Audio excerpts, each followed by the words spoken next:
Life coach are के ये YouTube channel पर सभी दर्शकों का स्वागत है। 24 बरस से हम लाइफ कोचिंग और बिजनेस कोचिंग बाबत सेवाएं देते आए हैं। ऐसे ही लाइफ कोचिंग के बारे में आज हम एक नया विषय लेकर आए हैं, वो यानी दासबोध की सीख।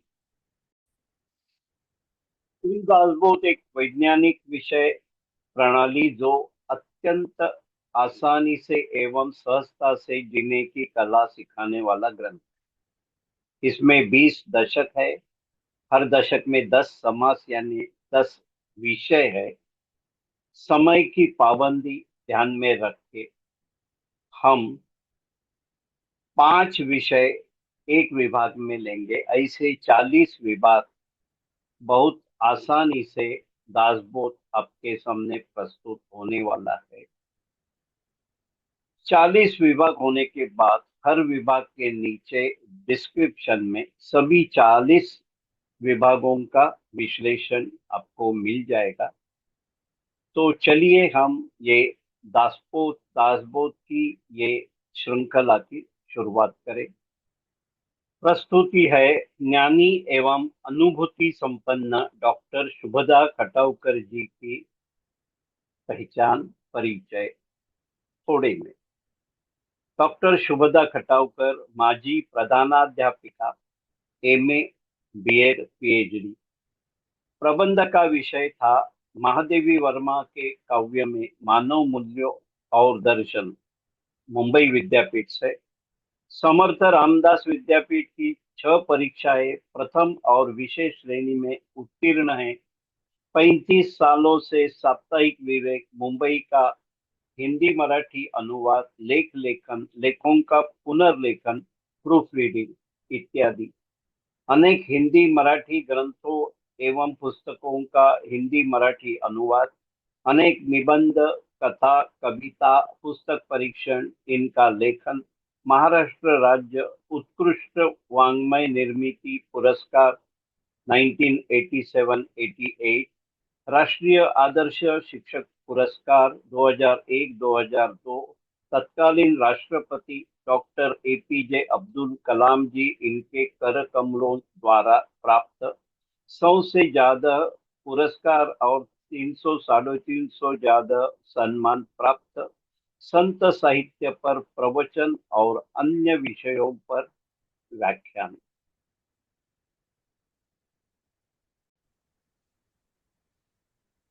डॉक्टर शुभदा जी खटावकर, लाइफ कोच आरके, यह यूट्यूब चैनल पर दासबोध की सीख ये सीरीज में आपका फिर से एक बार स्वागत है। हम दर्शकों के लिए आज का विषय कथन करेंगे।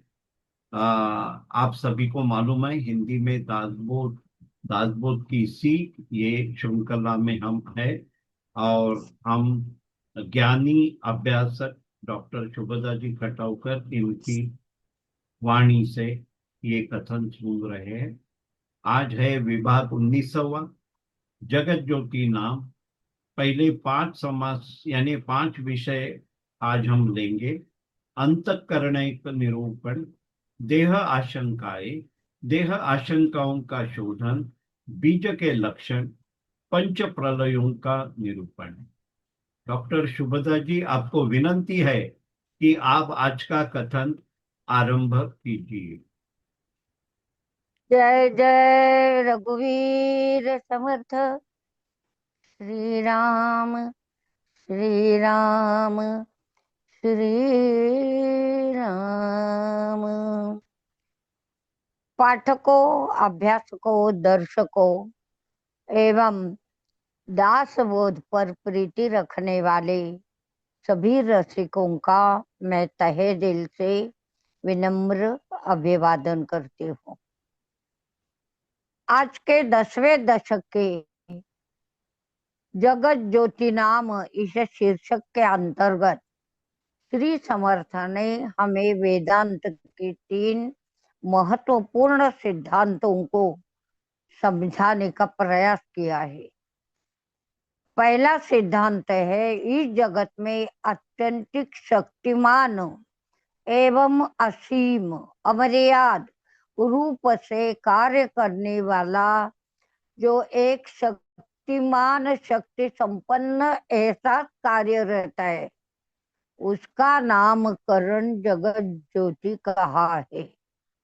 उपनिषदों में जिसे हिरण्यगर्भ कहा है तथा उसके हर जगह प्रशंसा महत्ता गाई है, वह स्वयं यह ही है। दूसरी बात है, पिंड और ब्रह्मांड इन दोनों का प्रलय में विनाश या अंत निश्चित है। अपने देह की तरह ये समूचा विश्व प्रलय की ओर निरंतर दौड़ता रहता है। अतः ऐसा ही समझ लेना चाहिए कि यह सब धारणा केवल भ्रम या आभास है। केवल ब्रह्म ही अंतिम सत्य है। तीसरी बात वे बताते हैं, माया का सही अर्थ है क्या है कि स्वस्वरूप का आत्म विस्मरण होना। वह वास्तव में पाप ही कहा जाता है। और ब्रह्म का सही अर्थ है स्वस्वरूप का स्मरण, और वास्तव में इसे पुण्य की संज्ञा दी जाती है। ये तीन सिद्धांत बताकर समर्थ ने साधना की चार अवस्थाओं को जो बताई जाती है, उनका सविस्तृत बयान किया है। पहले अवस्था है बड़े बड़े संतों की इस संसार की मुसाफिरी खत्म होने के बाद भी उनके असीम अमर्याद समर्थता की प्रतीति हमेशा आती रहती है। ऐसे सत्पुरुष वस्तुतः निर्वासनीय होकर अपने जीवन काल में ही ब्रह्म स्वरूप को प्राप्त किए होते हैं। अतः उनकी मृत्यु होने पर भी उनकी असीम अमर्याद शक्ति एवं समर्थता में जरा सी भी कमी या न्यूनता त्रुटि नहीं आती है।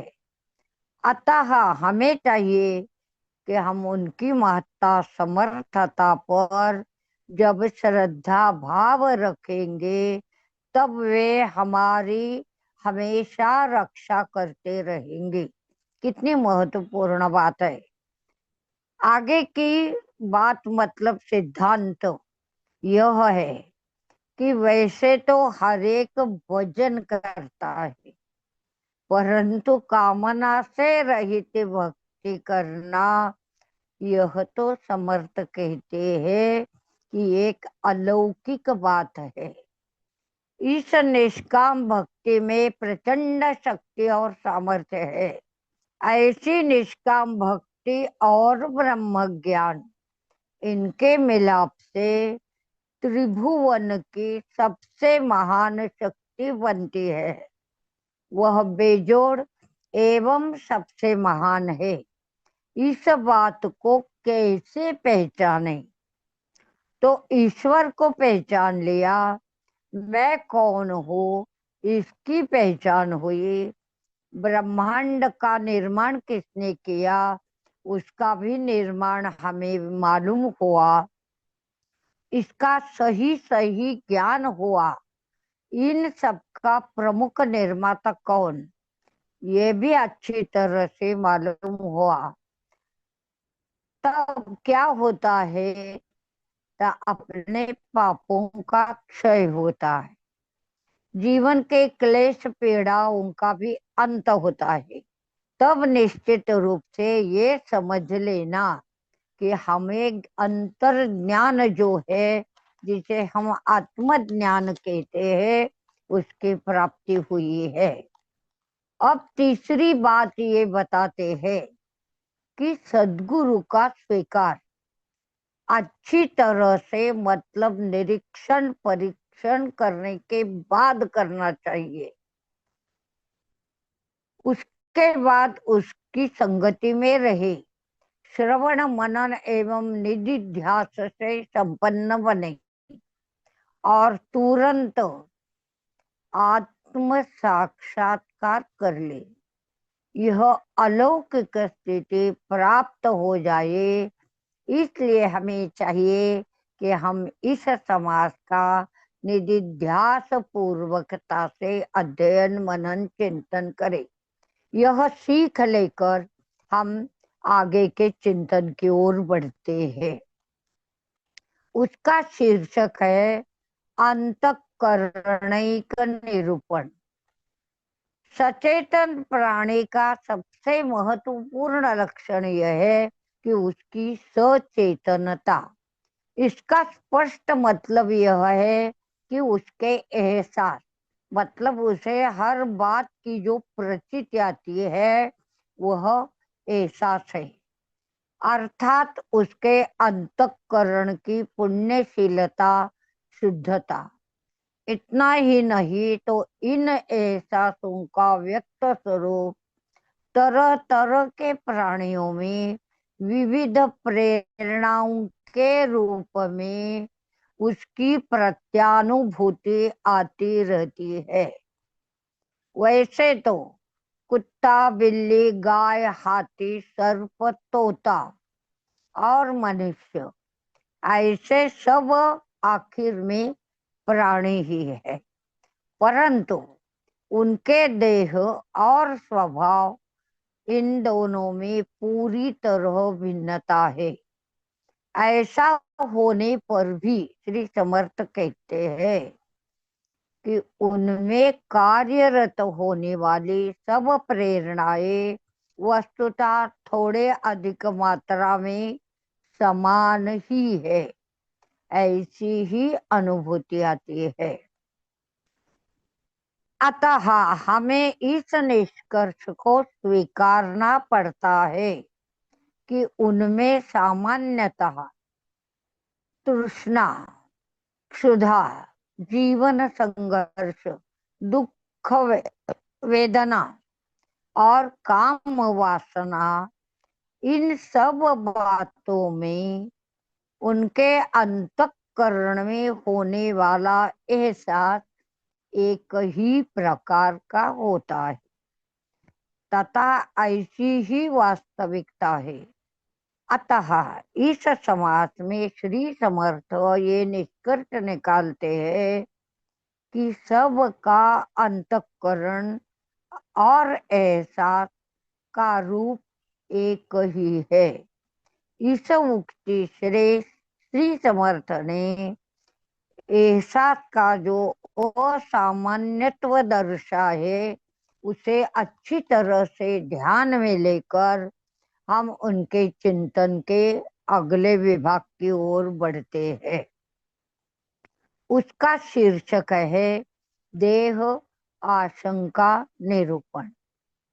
इस समास में श्री समर्थ ने 3 प्रश्नों की निर्मित की है और समापन में ये स्पष्ट करते हैं कि शास्त्रों की राय को किसी भी प्रकार की बाधा न पहुंचाते हुए अपने अनुभूति को स्वीकृत होने वाले जवाबों की स्वीकृति करे और औरों को भी बताए। श्री समर्थ द्वारा प्रस्तुत किया गया पहला प्रश्न यह है कि शास्त्र का ऐसा कहना है और लोग भी उसे स्वीकारते हैं कि विष्णु इस निर्मिति का पालन करता है, रुद्र संहार करता है और ब्रह्मदेव इस सृष्टि का रचयिता है, परंतु इन देवों का सच्चा दर्शन और साक्षात्कार कहीं भी नहीं होता है तथा वे हमें कहीं दिख भी नहीं पड़ते या मिलते भी नहीं। अतः ऐसा लगता है कि वास्तव में उनकी हस्ती है या नहीं। श्री समर्थ दूसरा प्रश्न ये उपस्थित करते हैं कि इन देवों ने माया का इंद्रजाल रचा। ऐसा शब्द प्रयोग अगर हम करते हैं तो वास्तविकता ये है कि ये सब देव ही माया के अर्थात इंद्रजाल की निर्मिति है। अतः मन में और एक प्रश्न खड़ा रहता है, तो माया की निर्मिति किसने की है? माया ने ही माया की निर्मिति की है, ऐसा विधान अगर हम करते हैं तो हमें मालूम है कि दूसरी किसी माया की हस्ती है ही नहीं। अगर हम ऐसा विधान करते हैं कि माया की निर्मिति पंच महाभूतों द्वारा हुई है, तो वास्तव में ये है कि पंच महाभूतों की निर्मिति स्वयं माया द्वारा हुई है। अगर ऐसा ही कहे कि पर ब्रह्म की निर्मिति माया है, तो यह वास्तविकता है कि पर ब्रह्म में निर्मिति क्षमता का अंश है ही नहीं। और यह बात भी है कि माया की हस्ती सच मानी जाए तो तीसरा प्रश्न यह होता है कि वेदों में देवों का और माया का जो बयान आता है उसके अनुसार हम सोचते हैं कि तो ये वेद कहाँ से आए? मनुष्य वेद बोलता है, पढ़ता है। मनुष्य देहगत निर्मिति कैसी हुई और कैसे हुई? देवों का प्रकटन कैसे हुआ? इन सब सवालों को अगर हल करने का प्रयास करते हैं तो ऐसी अनुभूति आती है कि शास्त्र की राय और लोगों की राय इन दोनों में एक वाक्यता नहीं है, तो मत भिन्नता और भेद है।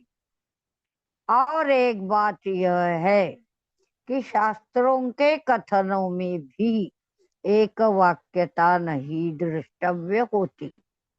अतः समर्थ कहते हैं कि शास्त्रों के कथनों को जरा सी भी हानि न पहुंचाते हुए हम ऐसे ही इन प्रश्नों के जवाब देंगे कि जो अनुभूति हमने ली है और जिसे हमने स्वीकृत किया है उसी के अनुसार ही इन प्रश्नों को सुलझाने का और लोगों को मार्गदर्शन करने का कार्य करेंगे।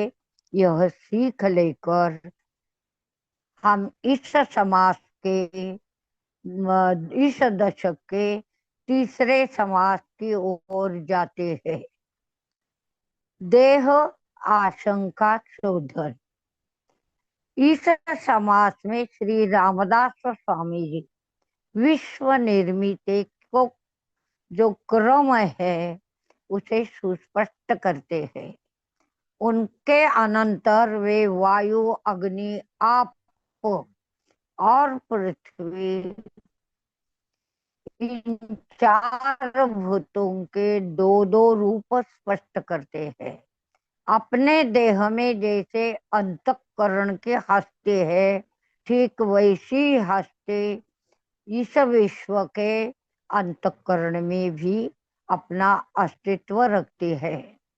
उसका रूप एहसास जो है, साथ ही जो शक्ति है, वह अचेतन में सचेतन में दोनों में स्थित है।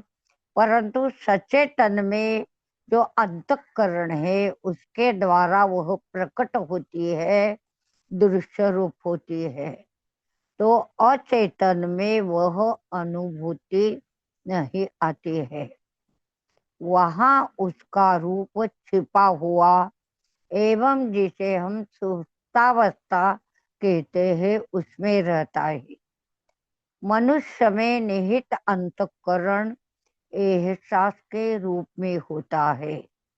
और वह एहसास अहम के आधिपत्य में विचरता रहता है, कार्यरत रहता है। अहम यह वासना से वह संतृप्त रहता है। बृहदारण्यक उपनिषद के चतुर्थ अध्याय के मंत्र के अनुसार अपना प्राण अर्थात अपनी जान वासना से आपूरित है।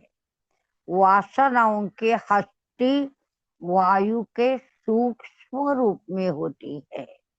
इसीलिए इस दृश्य विश्व में वायु को अनन्य साधारण महत्ता दी जाती है।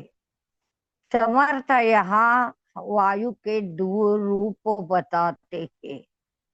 उनमें से पहला है पवन अर्थात वायु, और दूसरा रूप अदृश्य में विचरने वाली वासना। श्री समर्थ यहाँ यह बात बड़ी सुस्पष्टता से व्यक्त करते हैं कि केवल एक आत्म स्वरूप के सिवा सब देव देवताएं सारे भूत वायु रूप है।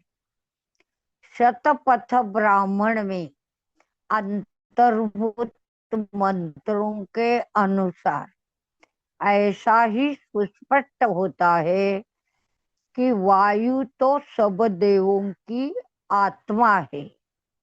उनमें एहसास और वासना इन दोनों की मौजूदगी होने के कारण और उनका रूप अत्यंतिक सूक्ष्म होता है। इसीलिए वे कहीं भी भ्रमण अर्थात विचरण कर सकते हैं तथा उनमें उच्च नीचता की श्रेणी भी होती है। कारण यह है कि उनकी समर्थता जैसी है उस पर उनकी उच्च नीचता निर्भर रहती है।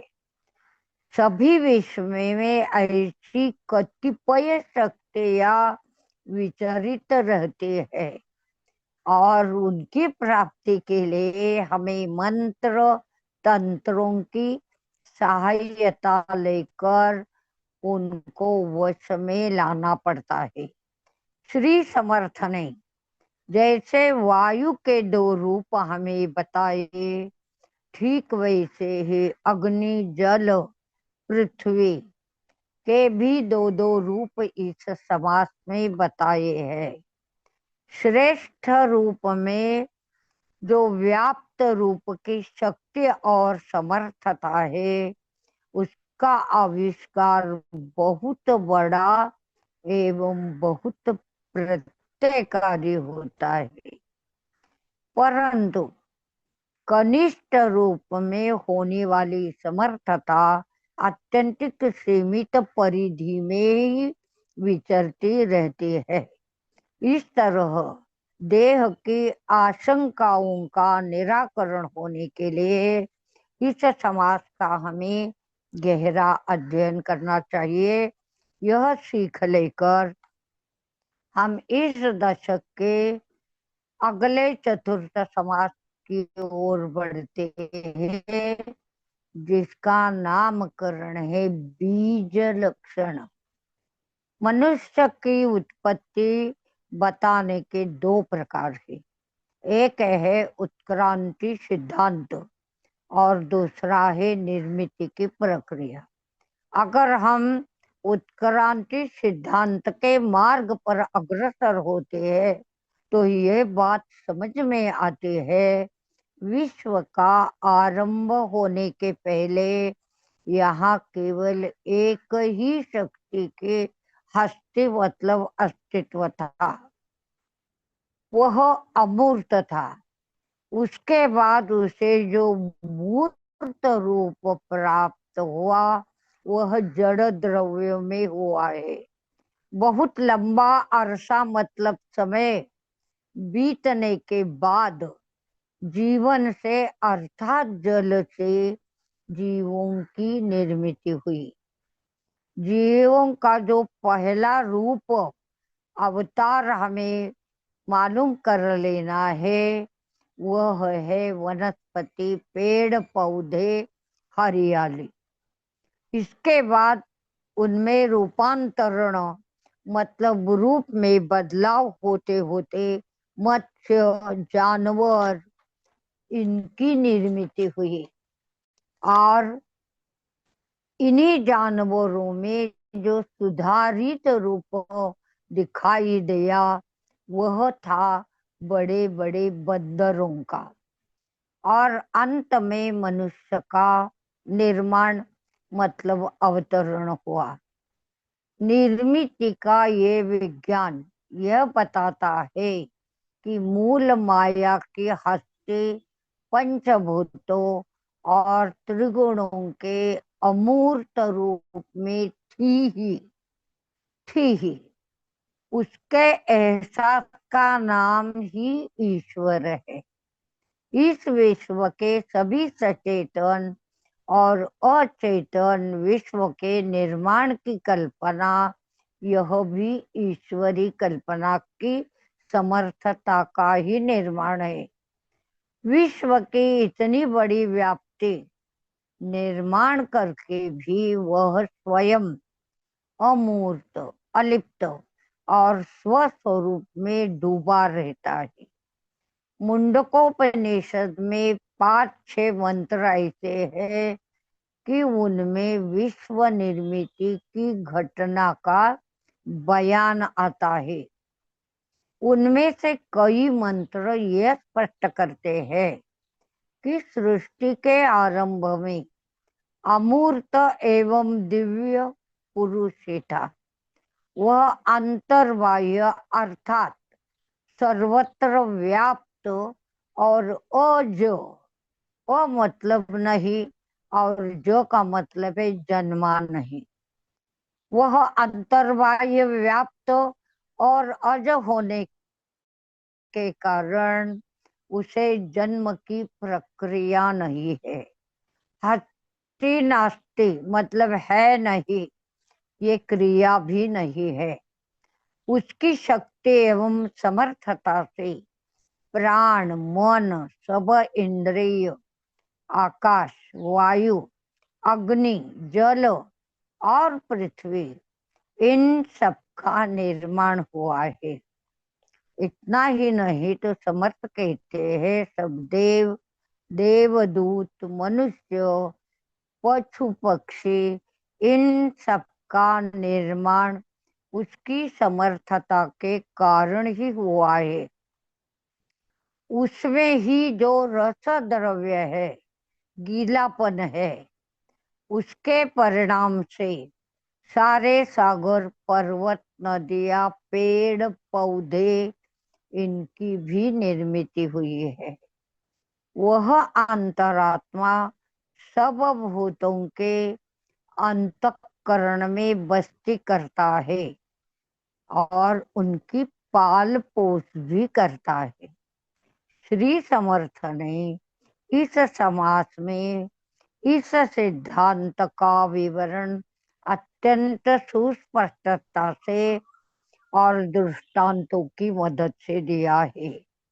उसे जान लेना, अपने आशंकाओं का निरसन करना, निराकरण करना और अपने परमार्थ के जो मुसाफिर है परमार्थ के, उसे चलाते रहना, आगे आगे बढ़ना, ये कर्तव्य, ये सीख लेकर हम आज के इस कथन के 5वें समास की समारोपता की ओर बढ़ते हैं, जिसका शीर्षक है पंच प्रलय।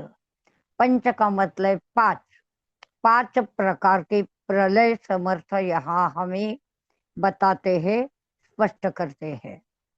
हमारे पुराणों का जब हम अध्ययन करते हैं तब एक कल्पना का ज्ञान होता है। उसमें कहा है कि श्री विष्णु के नाभि कमल से 4 मुख होने वाले ब्रह्म देव की निर्मित हुई। विष्णु अर्थात मूल माया में व्याप्त एहसास का शुद्ध स्वरूप, मूल माया के उदर से एहसास और अज्ञान अर्थात नेणिव से संपन्न ब्रह्मदेव बाहर निकल पड़े। हर माता की नाल से जैसे उसके गर्भ में होने वाले बच्चे की पाल पोस होती है, ठीक उसी तरह ब्रह्मदेव को सृष्टि निर्मित के लिए जो आवश्यक ज्ञान आवश्यक बातें चाहिए थी, वे सब उसे विष्णु से प्राप्त हुई है। इस संकेत का दूसरा एक अर्थ है, वह यह है कि मनुष्य की नाभि के पास एक सूर्य चक्र है। इस चक्र की जागृति जो है, और वह चक्र जो जागृति में काम करता है, वह काम क्या है? वह है उसकी सर्जनशीलता। सर्जनशीलता का मतलब है रचना शक्ति। नई नई बातों का वह निर्माता बनता है। किसके आधार पर? इस सूर्य चक्र के आधार पर।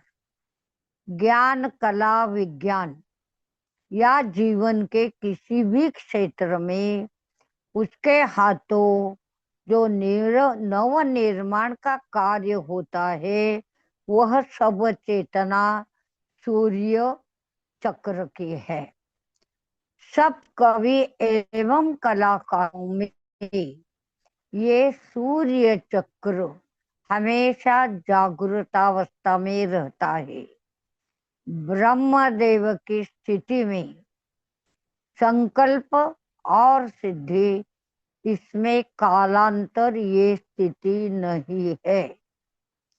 इसका मतलब स्पष्ट करते हुए श्री समर्थ कहते हैं कि उसका संकल्प वस्तुतः सत्य होने के कारण उसका जो संकेत है, संकल्प है, उसका निर्माण होते ही तुरंत फल निष्पत्ति प्राप्त होती है।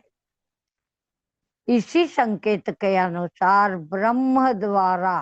ब्रह्मदेव द्वारा विश्व निर्मित का जो संकल्प किया गया, उसके अनंतर मतलब तुरंत विश्व निर्मित की क्रिया संपन्न हुई। ब्रह्मदेव के लिए वेद, उपनिषद तथा ब्राह्मण, इन ग्रंथों में प्रजापति, हिरण्यगर्भ एवं सूत्रात्मा ऐसे अलग अलग नामकरण प्रयुक्त किए गए हैं। श्रीमद् भगवद गीता में आदिदेव जिसे कहा है, अर्थात वह ब्रह्मदेव ही है। विश्व निर्मित के बाद उसका कार्यकलाप कार्य गति के अनुसार चलता है। काल गति की स्थिति कैसी चलती है? तो वह चक्राकार चलती है। विश्व निर्मित के बाद कुछ कालांतर से उसका विनाश होता है। यह विश्व विनाश की कल्पना का स्पष्टीकरण सबसे पहले किसने किया? तो तैत्तरीय उपनिषद में इसका पहला बयान आता है। ब्रह्मदेव का दिन आरंभित होते ही विश्व की निर्मित होती है, और उसकी रात का जो आरंभ होता है, वह विश्व संहार का आरंभ है। इस प्रक्रिया में भूत मात्राओं का वही समूह जो विनाश के पहले यहाँ मौजूद था, वह पुनः जन्म लेता है। ब्रह्मदेव के दिन को कल्प या सर्ग कहा जाता है। और उसकी रात को प्रलय कहा जाता है। अपनी गणना के अनुसार एक कल्प में 4 अरब 32 कोटि सालों का सम्मेलन। इतने सालों तक यह विश्व कार्यरत रहता है और उसके दिन की जब समाप्ति होती है तब वह रात का आरंभ होता है, और जब प्रलय की प्रक्रिया शुरू होती है तब विश्व का निर्माण जिस सिलसिले से, मतलब क्रम से करने से हुआ था, ठीक उसके विपरीत क्रम से विश्व का लय अर्थात नाश होता है। समर्थ कहते हैं कि पंच प्रलय का जो हम विचार करने जा रहे हैं, वहाँ यह एक बात ध्यान में रखना अत्यंत आवश्यक है। वह यह है कि पिंड और ब्रह्मांड, इन दोनों की रचना ठीक एक जैसी ही है। विश्व रचना का प्रतीक क्या है? तो विश्व रचना का प्रतीक है मनुष्य। इसलिए ब्रह्मांड में व्याप्त जो तत्व है उनको समझने के लिए मनुष्य को देह मिला है। ऐतरेय उपनिषद की कथाओं के अनुसार सबसे पहले विराट पुरुष का मुख, नाक, आंखें और कान आदि इंद्रियों का निर्माण हुआ। उसके अनंतर उसके कर्म और उससे निर्मित पंच महाभूतों की निर्मित हुई। हर व्यक्ति के लिए वह उपनिषद यह भी बताता है कि आत्मा ने विराट के पेट में क्षुधा और तृषा दोनों की निर्मित की। उन्हें बस्ती अर्थात निवास करने के लिए मनुष्य का देह यह एक सर्वोत्तम स्थान प्राप्त करा दिया। इसके बाद क्या हुआ? तो इसके बाद वाचा का रूप अग्नि ने लिया। वह मनुष्य के मुख में प्रवेशित हुआ। वायु ने प्राण रूप लिया। वह मनुष्य के नाक में प्रवेशित हुआ। सूरज ने दृष्टि का रूप लिया और वह मनुष्य के आंखों में प्रवेशित हुआ। दिशाओं ने श्रवण रूप धारण किया और वह मनुष्य के कानों में प्रवेशित हुआ। इस प्रकार समर्थक कहते हैं कि ये ऐसा विवेचन सुस्पष्ट करने का उद्देश्य क्या है? यह है कि इस समास में श्री समर्थ 5 प्रलयों का बयान करते हैं। उनमें 2 पिंड, 2 ब्रह्मांड और एक विवेक प्रलय समाहित है। इनमें से पिंड और ब्रह्मांड का जो प्रलय है वह मनुष्य को करना नहीं पड़ता, वह अपने आप हो जाता है। परंतु विवेक का जो प्रलय है उसे खुद ही करना पड़ता है। श्री समर्थ यहाँ पर बड़े अनुरोध से यह बात बता रहे हैं कि अगर साधक खुद में तत्वों का प्रलय साध्य कर ले तो ब्रह्मांड के तत्वों का प्रलय भी अपने आप हो जाता है। इसके लिए श्री समर्थ यहाँ यह उदाहरण दे रहे हैं कि अगर साधक वाणी का लय साध्य करे, मतलब वैखरी का मध्यमा में मध्यमा का पश्चंती में और पश्चंती का परावाणी में। तो विश्व में व्याप्त सब प्रकार के ज्ञान पर वह विजय श्री संपादित कर सकता है। सब ज्ञानों की नींव अग्नि है। पंच प्राणों का लय साधने से देह में बड़ी बड़ी शक्तियां स्फुरित होती है। अगर दृष्टि का लय करे तो दिव्य दृष्टि प्राप्त होती है। श्रवण का लय करे तो दूर श्रवण की क्रिया साध्य होती है। ऐसी दिव्य शक्तियां हर एक मनुष्य को प्राप्त हो जाए और सब मनुष्य दिव्य शक्तियों से परिपूर्ण होकर जीवन की दिव्यावस्था को प्राप्त हो जाए, ऐसा सुंदर सपना श्री समर्थ ने देखा था। इसे पूर्ण करने के लिए हम दास बोध के अध्ययन को नहीं टाल सकते, उसकी ओर आनाकानी नहीं कर सकते। यह सीख लेकर आज के इस कथन का समारोह श्री रघुनाथ की जय जयकार से करते हैं। जय जय रघुवीर समर्थ श्री राम श्री राम श्री राम। डॉक्टर शुभदा जी, मैं आपको नमन करता हूँ। आपका दासबोध ग्रंथ का अखंड ज्ञान और उसे संक्षिप्त करके हम तक पहुंचाने का प्रयास बहुमूल्य है। हम सभी आपके बहुत आभारी हैं। आपने सरलता से किए हुए कथन का लाभ सभी श्रावक अवश्य लेंगे, यह मेरा विश्वास है। सभी दर्शकों को विनंती है कि यह सीख आपके परिवार के और परिचय के सभी सदस्यों तक पहुंचाएंगे। डॉक्टर शुभदा जी, आपके ये बहुमूल्य ज्ञान और अमूल्य समय के लिए हम आपके बहुत आभारी हैं। वैसे ही हम सभी दर्शकों के आभारी हैं।